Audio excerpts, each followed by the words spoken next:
Ich bin Georg Wilhelm Friedrich Hegel. Wait a second. I forgot that you don't know German.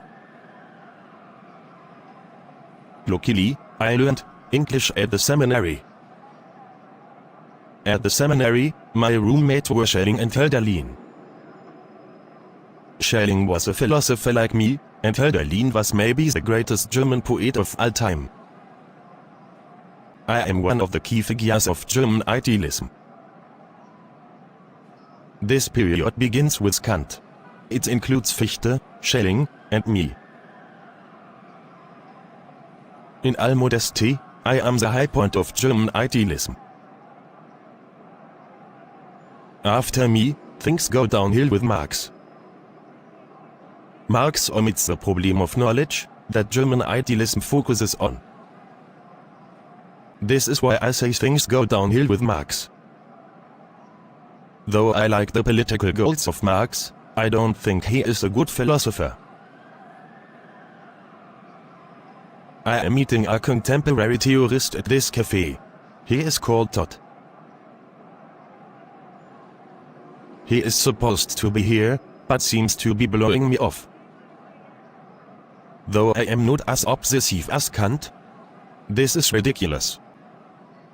Maybe he is studying his German, so that he will appear less dumb to me. I bet he doesn't even know how to say Guten Tag. I need to explain the dialectic to him, because he is too stupid to understand it. I read one of his books, and mein Gott. No more waiting. I will go in and eat.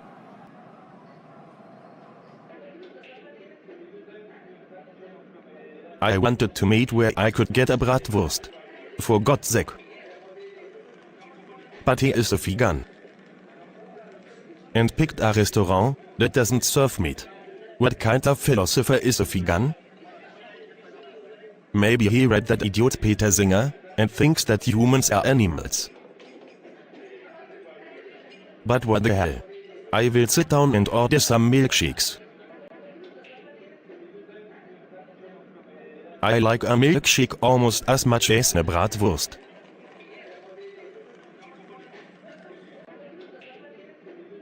Todd. Herr Hegel, why did you order a milkshake for me? Are you trying to make me fat? Please sit down, you fool. Hi Todd, can I start explaining my philosophy now? I think I could do a better job than you, given how you write. Your prose is worse than Derrida's. Do you even know my keywords? You wrote the Phenomenology of Spirit in 1807 and the Science of Logic in 1812. Wait a second. Volume 2 of the Logic appeared 4 years later. I was going to say that. You spent the next 20 years developing your dialectical system in aesthetics, history, and religion, until you died in 1831. You never published your philosophy of history, but unfortunately, it turned out to be your most influential work. Many followers distorted your philosophy. They believed that history moved from thesis to antithesis to synthesis. Oh my god. Worse than I could have imagined. Those terms never appear in my works. They have turned me into an idiot. Right, but it is true that you often see movements in 3 steps. Yes, but that is not the key thing. Excuse me. Do you know the key to this theory? Or do you only recite facts about me? Should I start with where your philosophy originates? Immanuel Kant was very important for you, especially his idea that reason encounters contradictions when it tries to think beyond experience. This is a central idea in the critique of pure reason.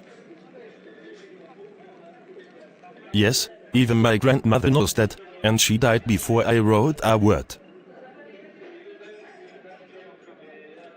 No wonder Schelling thought you were such a jerk. And distorted your philosophy when he taught it after you died. He was envious, like you, my little friend. I wonder how you had time to develop your philosophy, since you were so busy getting your landlady pregnant. I am proud that I was the first great philosopher to have a child out of wedlock.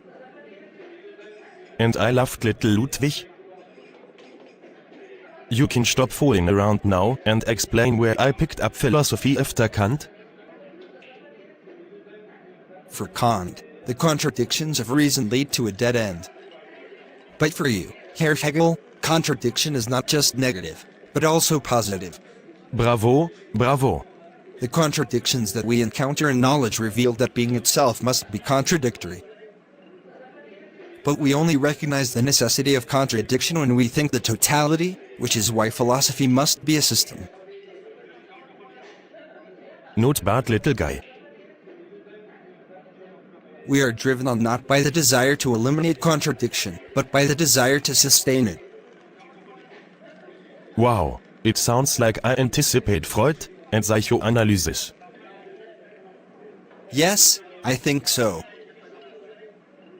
Freud learned more from me than Marx. Is that what you are saying? I knew that you would like that reading of you. Great, I helped you reach absolute knowledge. The knowledge that you cannot overcome contradiction. That we must reconcile ourselves with it. This is the secret of my philosophy. Why couldn't you just have said that in the first place? Instead of writing 2 800-page books?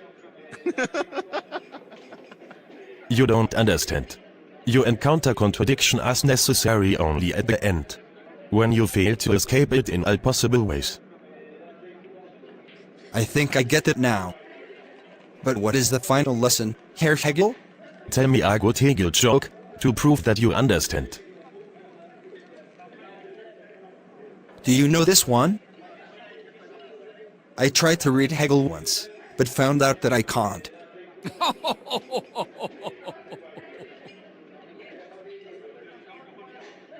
Once you understand that joke, you understand everything.